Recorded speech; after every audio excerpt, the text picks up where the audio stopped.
কিছু করবো দুনিয়া থাকবো না।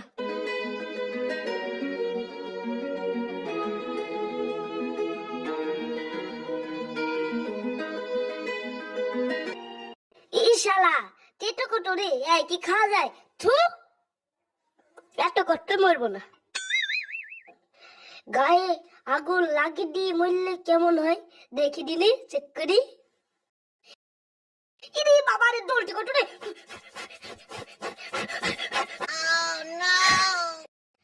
আমি এভাবে মরটুক মরবো না, পুরি কি ঢাডা পড়ে যাবো, কেউ চিনতেই পারবে না।